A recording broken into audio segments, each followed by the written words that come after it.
Sebelum tonton videonya jangan lupa untuk tonton dahulu video sebelumnya. Dan ikuti selalu Boruto to Blue Vortex Fan Theory, semoga yang mengikuti selalu diberikan kelancaran hidup.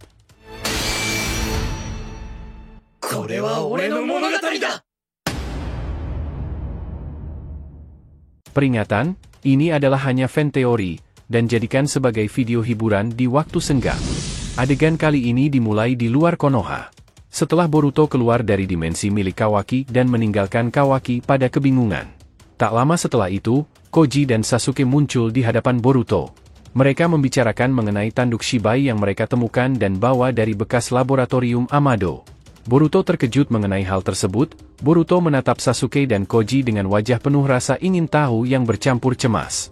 Mendengar tentang tanduk Shibai membuat pikirannya berputar cepat, memikirkan betapa besar kekuatan yang mungkin tersembunyi di balik relik misterius itu. Ia mencoba memikirkan cara memanfaatkan tanduk tersebut, terlebih mengingat kekuatannya sendiri saat ini belum cukup untuk menandingi Shibai. Apa benar ini cuma benda mati? Boruto bertanya, masih setengah tak percaya. Tanduk Shibai?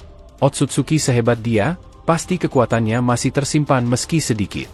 Sasuke menatap Boruto dengan pandangan serius. Kami memang belum bisa memastikan sepenuhnya, tapi tanduk ini, seperti yang kau duga, ada potensi besar di dalamnya. Shibai mungkin meninggalkan kekuatan dalam benda ini, atau setidaknya jejak cakra yang bisa dimanfaatkan. Namun, benda ini tetap butuh penelitian lebih mendalam. Orochimaru mungkin bisa membantu kita menyingkap rahasia di dalamnya. Boruto mengangguk, wajahnya terlihat bersemangat sekaligus waspada. Kalau begitu, aku akan pastikan pertarungan di Kirigakure selesai secepatnya. Kita tidak punya waktu untuk membiarkan potongan kekuatan Shibai ini terbengkalai. Koji menyela, Boruto, kau harus berhati-hati. Mengandalkan benda peninggalan seperti ini berisiko tinggi. Bahkan Orochimaru tak bisa memastikan apa yang tersembunyi di dalam tanduk ini tanpa mempelajarinya secara mendalam. Kami hanya tahu bahwa energi di dalamnya berbeda dari yang kita tahu. Berbeda bagaimana?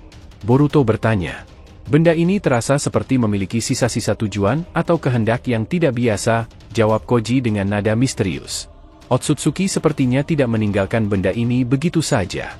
Jika benar masih ada kehendak dari Shibai yang terbungkus di dalam tanduk ini, maka siapapun yang mencoba memanfaatkannya mungkin akan mendapat lebih dari yang mereka tawar. Bisa jadi ada risiko besar yang datang bersama kekuatan itu. Boruto memandang tanduk itu dengan mata menyipit. Kalau begitu, aku setuju untuk berhati-hati. Tapi jika tanduk ini bisa memberi kita sedikit keunggulan melawan Shibai atau para Otsutsuki lainnya, kita tidak boleh ragu untuk menggunakannya. Sasuke mengangguk setuju. Itulah mengapa kami harus menyelidikinya di laboratorium Orochimaru. Jika kita berhasil mengakses sisa kekuatan tanduk ini, itu bisa jadi keuntungan besar. Namun, jika gagal, kita tidak boleh mengorbankan keselamatan Konoha atau dunia demi sebuah spekulasi. Koji menghela napas dalam-dalam, lalu menatap Boruto.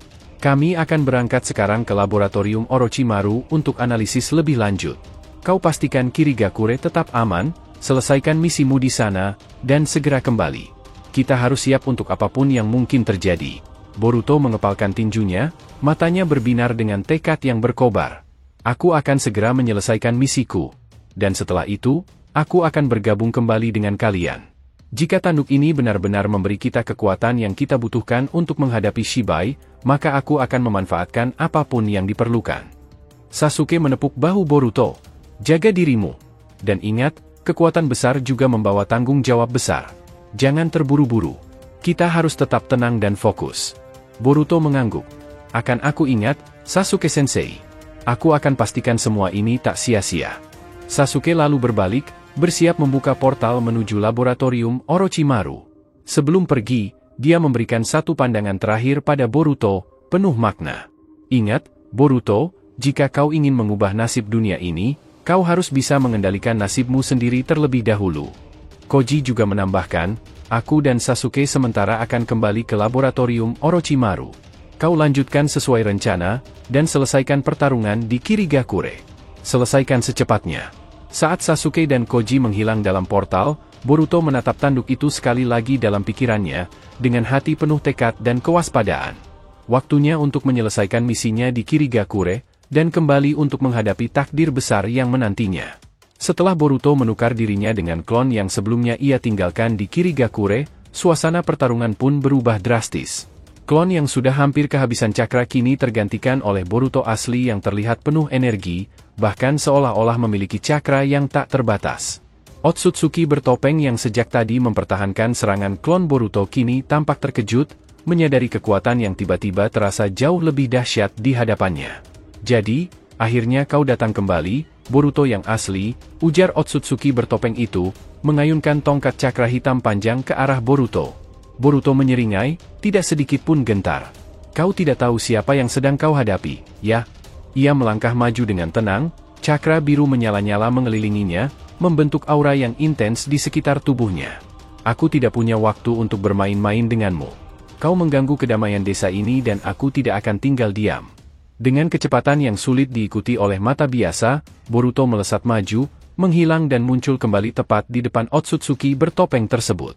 Ia melancarkan pukulan cakra besar yang membelah udara, memaksa musuhnya mundur untuk menghindar. Namun, bahkan sebelum Otsutsuki sempat menyeimbangkan tubuhnya, Boruto sudah kembali menghilang dan muncul di belakangnya, mengarahkan rasengan super kompresi ke punggung musuhnya. Ledakan cakra terdengar memekakkan telinga, menghantam pertahanan Otsutsuki yang terlindung dengan lapisan cakra hitam tebal. Boruto menekan serangannya, memaksa musuhnya mundur lagi beberapa meter dengan kekuatan dahsyat yang menggetarkan tanah di sekitar mereka.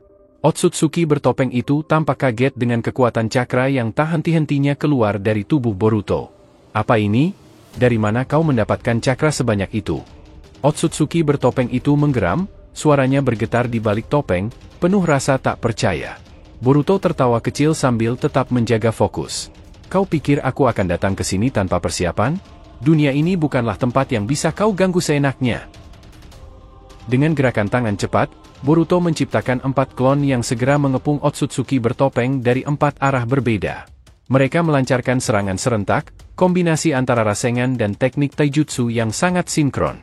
Otsutsuki bertopeng itu berusaha mempertahankan diri, menggunakan teknik cakra hitamnya untuk membuat penghalang. Namun, setiap kali ia melindungi satu sisi, Boruto atau klon lainnya menyerang dari sisi yang lain, membuat pertahanannya mulai melemah. Rasengan petir, teriak Boruto, melancarkan teknik cakra petir yang membuat rasengannya berkilat-kilat dengan energi destruktif.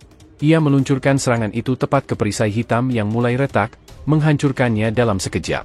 Benturan cakra mereka menciptakan ledakan besar, memaksa Otsutsuki bertopeng itu terpental jauh. Tapi Boruto tidak memberinya waktu untuk bernapas. Dengan kecepatan luar biasa, ia kembali muncul di atas Otsutsuki bertopeng, meluncurkan teknik rasengan berlapis yang dipadukan dengan cakra petir dan angin. Otsutsuki yang mulai kewalahan mencoba melindungi diri, namun serangan bertubi-tubi Boruto menghancurkan setiap lapisan pertahanannya. Kau tak punya kesempatan lagi, seru Boruto sambil menambah daya serangannya. Jika kau datang untuk mengacaukan desa ini, aku akan pastikan kau tidak akan kembali. Boruto menciptakan satu klon lagi yang tiba-tiba muncul di belakang Otsutsuki bertopeng, menahan gerakan musuhnya dengan kekuatan penuh. Sementara itu, Boruto asli memfokuskan cakranya ke tangan kanan, membentuk rasengan super besar yang berkilat-kilat dengan cakra biru terang. Bersiaplah, ini adalah akhir untukmu, seru Boruto sambil melompat ke arah musuhnya, yang kini sudah hampir kehabisan tenaga dan terluka parah. Saat rasengan besar Boruto mendekat, Otsutsuki bertopeng itu mencoba melawan dengan serangan terakhirnya, mengerahkan seluruh cakra hitamnya ke dalam satu serangan yang berbentuk tombak panjang dan tajam. Kedua kekuatan dahsyat itu bertabrakan di udara, menghasilkan gelombang kejut yang begitu besar hingga memecah tanah di sekitar mereka. Namun, cakra Boruto yang seolah tak terbatas terus mendesak, mengalahkan serangan Otsutsuki bertopeng hingga akhirnya menerobos dan menghantam tubuhnya langsung. Teriakan kesakitan terdengar dari balik topeng Otsutsuki yang kini retak. Boruto melihatnya terhuyung-huyung ke belakang, topeng yang ia kenakan pecah sebagian, memperlihatkan sebagian wajahnya yang penuh luka dan kegelapan cakra. Dengan napas terengah-engah, musuhnya menggeram dengan marah, dan berkata, "Sialan, sialan kau Boruto! Aku akan menghancurkanmu sekarang juga." Terima kasih telah menonton alur cerita teori Boruto to Blue Vortex kali ini. Semoga kalian menikmati setiap teori dan spekulasi yang kami sajikan, serta tetap antusias menantikan kelanjutan kisah seru ini. Jangan lupa untuk like dan ikuti selalu Boruto to Blue Vortex Fan Theory, sehingga semakin berkembang. Jika sudah terima kasih, dan sampai bertemu di video alur cerita teori berikutnya.